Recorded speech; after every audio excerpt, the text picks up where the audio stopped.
नमस्कार, स्वागत है आपका सारा देश 100 खबरों में। मैं आपके साथ पायल भुयन। देश के बड़े हिस्से में आज तड़के करीब 4:35 पर भूकंप के तगड़े झटके महसूस किए गए। भूकंप का केंद्र भारत म्यांमार सीमा पर मणिपुर के तमग्लांग जिले में था और इसकी तीव्रता रिक्टर स्केल पर 6.7 रही। मौसम विभाग के मुताबिक भूकंप का केंद्र इम्फाल से करीब 33 किलोमीटर दूर था। भूकंप का केंद्र जमीन के 17 किलोमीटर अंदर बताया जा रहा है। भूकंप का सबसे ज्यादा असर पश्चिम बंगाल और पूर्वोत्तर के राज्यों पर पड़ा है। मौसम विभाग के मुताबिक मणिपुर, नागालैंड, अरुणाचल प्रदेश, असम में भूकंप के झटके करीब 1 मिनट तक महसूस किए गए। पश्चिम बंगाल में भी भूकंप का तगड़ा झटका महसूस किया गया। भूकंप का असर बिहार और उत्तर प्रदेश तक महसूस किया गया। जिस वक्त भूकंप आया उस वक्त ज्यादातर लोग सो रहे थे। अचानक धरती हिलने से दहशत फैल गई और लोग जिस हालत में थे उसी हालत में घर से बाहर भागते हुए आए। काफी देर तक अफरा तफरी का माहौल भी बना रहा। भूकंप आने के बाद इम्फाल में बिजली की सप्लाई काट दी गई है। वहीं भूकंप की वजह से जानमाल के भी नुकसान की खबर आ रही है। रविवार की रात अफगानिस्तान भारत वाणिज्य दूतावास पर आतंकियों ने हमला कर दिया। आतंकवादियों ने मजार शरीफ स्थित भारतीय काउंसुलेट में दाखिल होने की कोशिश की, लेकिन इस कोशिश में वो नाकाम रहे। अफगान नेशनल सुरक्षा बल के जवानों ने पहले आतंकियों को रोका। बाद में आईटीबीपी के जवानों ने भी उनकी मदद की। आईटीबीपी भारतीय वाणिज्य दूतावास की सुरक्षा करता है। हमले में हक्कानी नेटवर्क के शामिल होने की आशंका जताई जा रही है। हमले की खबर मिलते ही अफगानिस्तान की स्पेशल फोर्सेस मजार शरीफ पहुंच गई। खबरों के मुताबिक सुरक्षा बलों ने 2 आतंकियों को मार गिराया, जबकि 3 आतंकवादी दूतावास के बाहर एक घर में छिपे हुए हैं। इस हमले में दूतावास के सभी अधिकारियों और सभी भारतीय सुरक्षित बताए जा रहे हैं। शनिवार को पठानकोट में ऑपरेशन खत्म करने की बात सामने आई थी, लेकिन उसके बाद रविवार दोपहर करीब 12:15 पर एक बार फिर गोलियों की आवाज से पठानकोट का एयरबेस गूंज उठा। पठानकोट में आतंकियों के खिलाफ ऑपरेशन लगातार जारी है। आतंकी हमले में अब तक 5 आतंकवादियों को मार गिराया गया है। वहीं इस मुठभेड़ में 7 जवान शहीद हो गए। पठानकोट में आतंकी हमले के दौरान एक बम को डिफ्यूज करते वक्त एनएसजी के एक लेफ्टिनेंट कर्नल शहीद हो गए। इस घटना में 3 जवान भी घायल हो गए। एनएसजी के शहीद कर्नल का नाम निरंजन ई कुमार था। कर्नल के परिवार में उनकी 1.5 साल की बेटी और पत्नी है। पठानकोट में बोईसर कैंप पर हुए आतंकी हमले में अंबाला का एक जवान गुरसेवक सिंह भी शहीद हो गया। 24 साल का गुरसेवक अंबाला के गरनाला गांव का रहने वाला था और उनकी बीती 18 नवंबर को ही शादी हुई थी। गुरसेवक का बड़ा भाई हड्डी भी भारतीय सेना में ही है और धर्मशाला में तैनात है। इस दुख की घड़ी में परिवार का कहना है कि उनके बेटे ने देश के लिए शहादत दी है। उनके लिए गर्व और खुशी की बात है। वहीं हरियाणा सरकार ने गुरसेवक के परिवार वालों को 20 लाख रुपए देने का ऐलान किया है। पठानकोट में आतंकियों से लोहा लेने के दौरान डिफेंस सिक्योरिटी फोर्सेस के हवलदार जगदीश के बहादुरी का मिसाल उन्होंने कायम किया। उन्होंने एक आतंकी की बंदूक छीनी और फिर उससे उस आतंकी को मार डाला, लेकिन दुर्भाग्यवश दूसरे आतंकी की गोली से वो भी शहीद हो गए। कर्नाटक दौरे से दिल्ली पहुंचने के फौरन बाद प्रधानमंत्री नरेंद्र मोदी ने एनएसए और विदेश सचिव के साथ उच्च स्तरीय बैठक की। बैठक में पठानकोट में आतंकी हमले पर चर्चा की गई। बताया जा रहा है कि बैठक में एनएसए ने सलाह दी है कि आतंक और बातचीत साथ साथ नहीं चल सकते हैं। सूत्रों के हवाले से खबर है कि भारतीय सुरक्षा एजेंसी होने वाली बातचीत से नाखुश हैं। वहीं पठानकोट में ऑपरेशन खत्म होने के बाद भारत के एनएसए पाकिस्तान के एनएसए से बात करेंगे। एनआईए सोमवार को ऑपरेशन खत्म होने के बाद अपहरण, हत्या और आतंकी हमलों को लेकर मामला दर्ज करने वाली है। पठानकोट आतंकी हमले के पीछे अफजल गुरु ब्रिगेड का हाथ माना जा रहा है। जैश मोहम्मद का आतंकी अफजल गुरु 2001 में हुए संसद हमले का गुनहगार था। उसको 9 फरवरी 2013 को फांसी दे दी गई थी और इसके बाद ही जैश ने इस ब्रिगेड का गठन किया। अफजल गुरु ब्रिगेड का नारा है कि स्किन एंड स्ट्राइक, यानी कि छिप कर हमला करो। सूत्रों के मुताबिक जैश के इन आतंकियों ने ब्यास नदी से सटे बनियाल इलाके से 30 दिसंबर की रात को घुसपैठ की। इससे पहले इस ब्रिगेड के 3 आतंकियों ने 25 नवंबर को कश्मीर के तंगधार में आतंकी हमला किया था। वहीं पठानकोट में हुए आतंकी हमले ने पंजाब पुलिस की भारी चूक को जगजाहिर कर दिया है। IBN7 पहले ही बता चुका है कि किस तरीके से 31 दिसंबर की रात को वो आतंकी भारत में दाखिल हो चुके थे। उन्होंने एक SP की कार को अपने कब्जे में लिया था। आतंकियों ने पठानकोट में 2 जनवरी की सुबह करीब 3:30 बजे हमला किया था। ऐसे में साफ है कि वो हथियार के साथ करीब 30 किलोमीटर तक के दायरे में 2 दिन तक घूमते रहे। एसपी ने पंजाब पुलिस को बताया था कि आर्मी की यूनिफॉर्म में AK-47 लेकर कुछ लोग घुसे हैं। एसपी ने यह भी बताया था कि जैश ए मोहम्मद का नाम वो ले रहे थे, लेकिन पंजाब पुलिस ने 1 जनवरी की शाम तक सेना और वायुसेना के साथ ये बात शेयर नहीं की। पठानकोट में आतंकी हमले के बाद गृह मंत्रालय ने दिल्ली पुलिस को भीड़ भाड़ी इलाके में सुरक्षा बढ़ाने के निर्देश दे दिए हैं। गृह मंत्रालय ने मेट्रो और धार्मिक स्थानों पर खासतौर पर सुरक्षा बढ़ाने के निर्देश दिए हैं। इसके साथ ही गृह मंत्रालय ने यह भी कहा है कि जरूरत पड़ने पर एनएसजी कमांडो की तैनाती की जाएगी। हमले के बाद दिल्ली पुलिस ने थानों की सुरक्षा बढ़ा दी है। इसके अलावा दिल्ली पुलिस ने उन 180 जगहों की भी सुरक्षा बढ़ा दी है जहां आतंकी हमले की आशंका है। दिल्ली पुलिस के सूत्रों का कहना है कि केंद्रीय खुफिया एजेंसी ने दिल्ली में जैश ए मोहम्मद के आतंकी के छिपे होने की आशंका जताई है। दिल्ली से लखनऊ जा रही शताब्दी एक्सप्रेस से बम होने की खबर के बाद गाजियाबाद स्टेशन पर रोककर उसकी तलाशी ली गई। दरअसल कई ट्रेनों को बम से धमाके से उड़ाने की धमकी के बाद दिल्ली से लखनऊ जा रही शताब्दी एक्सप्रेस को गाजियाबाद में रोक दिया गया था और इसके बाद करीब 1.5 घंटे तक शताब्दी एक्सप्रेस की गहन तलाशी ली गई। पुलिस की टीम के साथ डॉग स्क्वाड भी मौके पर पहुंचा। हालांकि तलाशी के बाद शताब्दी को रवाना कर दिया गया। आपको बता दें कि शनिवार रात मुंबई जीआरटी के ऑफिशियल्स ईमेल पर एक धमकी भरा ईमेल आया था, जिसमें कहा गया था कि मुंबई से दिल्ली जाने वाली ट्रेनों में बम धमाके किए जाएंगे। पठानकोट में आतंकी हमले के बाद देश भर में सुरक्षा व्यवस्था चाक चौबंद कर दी गई है। इसी से के मद्देनजर गुजरात भी हाई अलर्ट पर है। गुजरात के राजकोट में एयरपोर्ट पर मॉक ड्रिल भी किया गया। पंजाब के पठानकोट में बेस पर हुए आतंकी हमले के बाद संगम के किनारे बसने वाले तंबू के शहर की सुरक्षा कड़ी कर दी गई है। मेले की औपचारिक शुरुआत 14 जनवरी से होगी। हालांकि मेले से पहले ही यहां लोग पहुंच चुके हैं। ऐसे में मेले में किस तरीके से अप्रिय घटना न घटे, इसके लिए पुलिस अफसरों और महिला सिपाहियों को भीड़ वाले इलाकों में सादे कपड़े में तैनात करने का फैसला किया गया है। दिल्ली में ऑड इवन योजना को मजबूती से सोमवार से लागू करने के लिए दिल्ली सरकार ने पुख्ता तैयारियों का दावा किया है। नए साल की छुट्टियां खत्म होने के बाद सोमवार दिल्ली के लोगों का पहला वर्किंग डे है, जब सड़कों पर ज्यादा ट्रैफिक होगा। वहीं दिल्ली सरकार ने यह भी आशंका जताई है कि ज्यादा ट्रैफिक के बीच बाहर के शहर से लोग दिल्ली में आकर जानबूझकर हुड़दंग मचा सकते हैं। वहीं हंगामे के आसार को देखते हुए दिल्ली पुलिस से सरकार ने कहा है कि ट्रैफिक के जवानों के साथ साथ आम पुलिस बल को भी सड़कों पर तैनात किया जाए। वहीं आज ऑड इवन फॉर्मूले पर दिल्ली सरकार की अग्नि परीक्षा होगी, जहां 1 जनवरी से ये फॉर्मूला लागू होने के बाद आज दिल्ली में लोगों के वर्किंग डे का पहला दिन होगा। इससे पहले रविवार को ऑड इवन फॉर्मूले से लोगों को छूट दी गई थी, जहां ऑड और इवन दोनों नंबरों की गाड़ियां दिल्ली की सड़कों पर दौड़ती हुई नजर आई।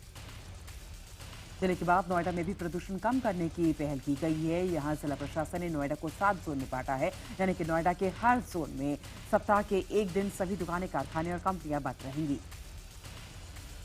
शहरवासियों ने प्रशासन के इस फैसले का स्वागत किया है। वही लोग इस बात को लेकर नाराज हैं कि प्रदूषण को कम करने के लिए जो खाका तैयार किया गया है उसमें बहुत खामियां हैं। प्रधानमंत्री नरेंद्र मोदी ने कर्नाटक दौरे के दूसरे दिन मैसूर में 103वें भारतीय विज्ञान कांग्रेस का उद्घाटन किया। इस अवसर पर प्रधानमंत्री मोदी ने कहा कि देश और दुनिया में विज्ञान और अगुवाई करने वाली शख्सियतों के साथ साल की शुरुआत करना हार्दिक प्रसन्नता की बात है। साथ ही इस मौके पर बोलते हुए प्रधानमंत्री मोदी ने कहा कि भारत में हमने सशक्तिकरण और अवसरों की एक नई शुरुआत की है। पुणे के हिंजपड में राष्ट्रीय स्वयंसेवक संघ ने एक भव्य कार्यक्रम का आयोजन किया है। इस कार्यक्रम में 1 लाख स्वयंसेवक सहित कुल 3 लाख लोगों की शिरकत करने की उम्मीद है। आरएसएस के इस सभा को पश्चिम महाराष्ट्र में संघ की जड़ों को और मजबूत करने की कोशिश के तौर पर भी देखा जा रहा है। इस कार्यक्रम में महाराष्ट्र के मुख्यमंत्री देवेंद्र फडणवीस और केंद्रीय मंत्री नितिन गडकरी ने भी शिरकत की। कार्यक्रम को संबोधित करते हुए संघ प्रमुख मोहन भागवत ने कहा कि आज शक्ति की जरूरत है। जिसके पास शक्ति होती है उसकी बात सुनी जा सकती है, उसके बारे में विचार करते हैं। उन्होंने कहा कि बिना शक्ति के सत्ता नहीं चलती। भागवत ने कहा कि यूएन में योग पर चर्चा हुई, उस पर सहमति बनी। पूरी दुनिया में योग के बड़े बड़े कार्यक्रम हुए। यह हमारा सत्य की ताकत है। पूरी दुनिया ने इस ताकत को देखा है। इस शक्ति को बढ़ाना है। केंद्रीय मंत्री वेंकैया नायडू ने एक अखबार को दिए इंटरव्यू में कहा है कि सरकार जीएसटी बिल को पास कराने के लिए विशेष सत्र बुलाने की तैयारी कर रही है। उन्होंने कहा है कि अगर कांग्रेस तैयार होती है तो जीएसटी पर चर्चा के लिए संसद का विशेष सत्र बुलाया जा सकता है। इधर कांग्रेस ने बीजेपी पर निशाना साधते हुए कहा है कि जब तक जीएसटी पर उनकी मांगों को नहीं माना जाएगा वो बिल पास नहीं होने देंगे। बीजेपी नेता सुब्रमण्यम स्वामी ने दिल्ली के मुख्यमंत्री अरविंद केजरीवाल पर निशाना साधा है। मथुरा में एक कार्यक्रम में शिरकत करने पहुंचे स्वामी ने केजरीवाल को नक्सली बता डाला। उन्होंने कहा है कि अरविंद केजरीवाल बात बात पर झूठ बोलते हैं। सऊदी अरब सरकार द्वारा शिया मौलवी निम्र अल निम्र के साथ 43 लोगों को फांसी पर लटकाए जाने के विरोध में रविवार को श्रीनगर में विरोध प्रदर्शन हुआ। प्रदर्शन के दौरान प्रदर्शनकारियों और पुलिस के बीच झड़प हो गई, जिसमें कई लोग जख्मी हो गए। पुलिस ने कई प्रदर्शनकारियों को हिरासत में भी ले लिया। एक गरीब की जान बचाने और उसके खराब लिवर को बदलने के लिए ट्रैफिक पुलिस ने रविवार को एयरपोर्ट से वसंत कुंज स्थित लाल बहादुर शास्त्री हॉस्पिटल तक ग्रीन कॉरिडोर बनाया।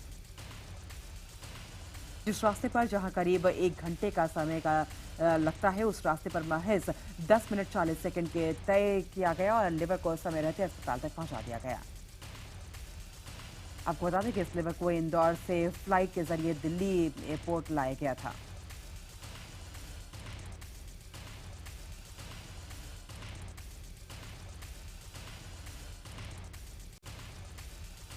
दिल्ली में नए साल पर ठंड ने एक बार फिर दस्तक दे दी है। करीब 1 हफ्ते तक ठंड से राहत के बाद पारा अचानक गिर गया, वहीं हल्का कोहरा भी छाया रहा। वहीं उत्तर भारत के कानपुर में भी शीतलहर से जनजीवन अस्त व्यस्त नजर आया है, जबकि राजस्थान के जयपुर में भी शीतलहर का प्रकोप बढ़ गया है।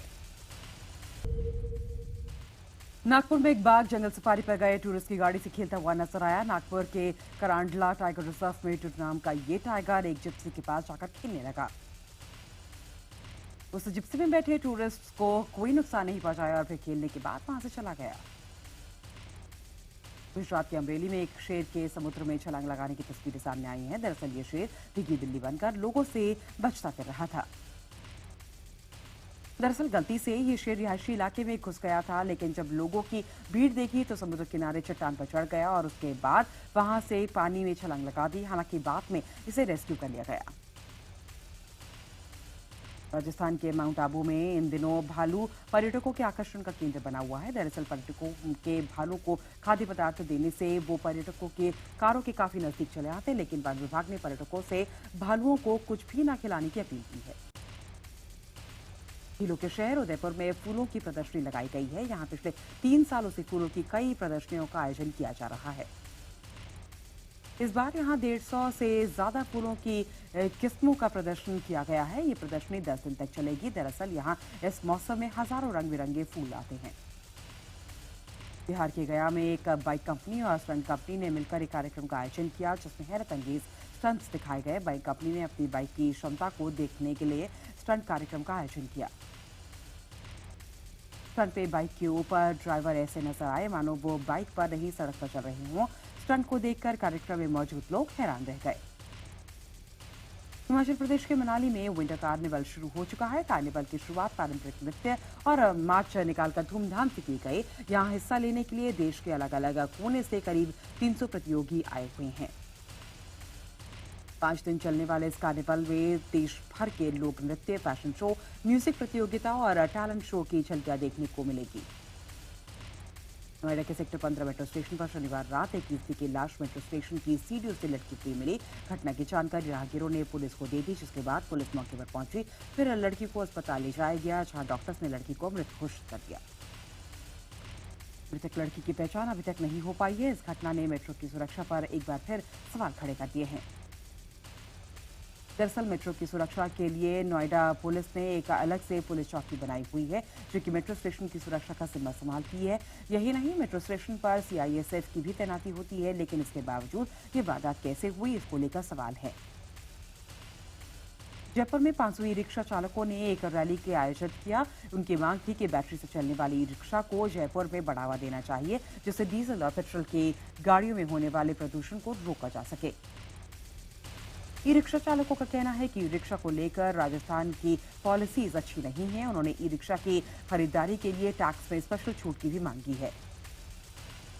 हरियाणा सरकार ने निकोटीन को 20वां जहर घोषित कर दिया है। साथ ही हरियाणा सरकार ने 15 जनवरी तक तंबाकू पदार्थ बेचने वालों को नए सिरे से लाइसेंस देने को कहा है। दरअसल विशेष अधिनियम 1919 में पिछले साल संशोधन किया गया था, जिसे 16 फरवरी को लागू किया जाएगा। वहीं इसमें बीड़ी सिगरेट को नहीं रखा गया है।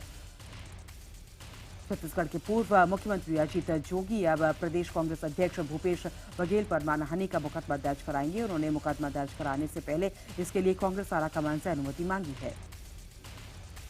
जोगी ने कांग्रेस राष्ट्रीय अध्यक्ष सोनिया गांधी को पत्र लिखकर भूपेश बघेल पर कार्रवाई की अनुमति चाही है। जोगी ने भूपेश पर उनकी छवि को खराब करने का सीधा आरोप लगाया है। पीलीभीत में महिला का शव एक बक्से में मिलने से सनसनी फैल गई। परिजनों का कहना है कि ससुराल वाले दहेज के कारण महिला को प्रताड़ित कर रहे थे। पुलिस ने ससुराल वालों को अरेस्ट कर शव को पोस्टमार्टम के लिए भेज दिया है। उत्तर प्रदेश के रामपुर में ऑनर किलिंग का मामला सामने आया है। बेटी की हत्या के आरोप में पुलिस ने पिता को गिरफ्तार कर लिया है। गौरतलब है कि गत 22 सितंबर को फौजनगर गांव में युवती नीरज का शव मिला था। मृतक के पिता रुकम सिंह ने मामले में नीरज के प्रेमी राहुल पर हत्या कर मुकदमा दर्ज कराया है। मध्य प्रदेश में एक दर्दनाक सड़क हादसा हो गया। दरअसल एक कंटेनर एकाएक कार पर गिर गया, जिससे एक महिला और एक बच्चे समेत 2 लोगों की मौके पर ही मौत हो गई। महाराष्ट्र के पुणे में माओवादियों के चंगुल में फंसे छात्र रिहा कर दिए गए हैं। उन्हें माओवादी पुलिस का मुखबिर समझकर अगवा कर ले गए थे और 3 दिनों तक अपने साथ जंगलों में घुमा रहे थे। माओवादियों ने पूछताछ के बाद छात्रों को रिहा किया। छत्तीसगढ़ की रौली में एसिड अटैक का एक मामला सामने आया है। बाइक सवार युवकों ने एक लड़की पर एसिड से हमला कर दिया। किशोरी को इलाज के लिए अस्पताल में भर्ती कराया गया है।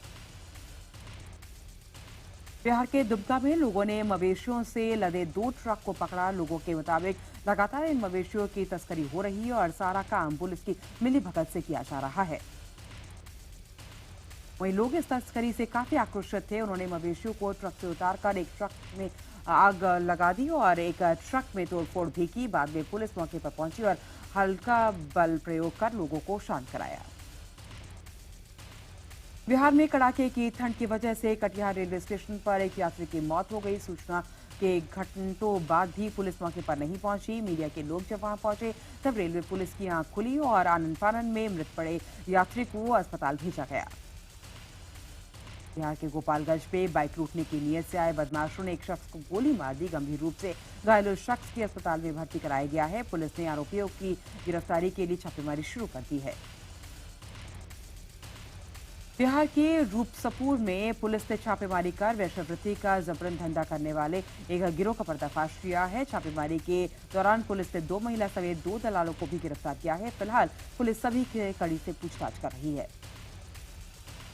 भ्रष्टाचार के आरोप में घिरे भारतीय क्रिकेट कंट्रोल बोर्ड में सुधार के लिए बनाई गई जस्टिस लोधा कमेटी आज अपनी रिपोर्ट सुप्रीम कोर्ट में सौंपेगी। माना जा रहा है कि रिपोर्ट में बीसीसीआई के संविधान और उसकी कार्यप्रणाली में बदलाव के संबंधी सिफारिशें होंगी। वहीं जस्टिस लोधा आज दोपहर 12 बजे इस पर प्रेस कॉन्फ्रेंस कर सकते हैं। अर्जुन कपूर और करीना कपूर की आने वाली फिल्म ही एंड का पहला लुक शनिवार को जारी किया गया। फिल्म के सेट से इस जोड़ी की जो तस्वीरें सामने आई हैं उनमें दोनों के बीच जबरदस्त केमिस्ट्री नजर आ रही है। सलमान अपनी आने वाली फिल्म सुल्तान में अपने बॉडीगार्ड शेरा के बेटे टाइगर को भी जोड़ लिया है। सलमान खान अपने बॉडीगार्ड शेरा को घर का सदस्य मानते हैं। शेरा बॉडीगार्ड बनकर सलमान खान की पिछले 17 सालों से सुरक्षा कर रहे हैं। Shraddha Kapoor film half girlfriend में काम करती हुई नजर आ सकती हैं। डायरेक्टर मोहित सूरी चेतन भगत के नॉवल हाफ गर्लफ्रेंड पर फिल्म बनाने जा रहे हैं। बॉलीवुड में 5 साल का लंबा ब्रेक लेने के बाद वापसी करने वाली एक्ट्रेस काजोल अब फिर से एक्टिव होने वाली है। उन्होंने खुद कहा है कि वो अब फिल्मों में अधिक काम करेंगी। काजोल ने 5 साल बाद फिल्म दिलवाले में कमबैक किया है। काजोल ने कहा है कि उम्मीद है कि अब मैं पर्दे पर अधिक दिखाई दूंगी। बिपाशा बसु अपने को स्टार करण सिंह ग्रोवर के साथ बढ़ती नजदीकियों को लेकर काफी चर्चा में है।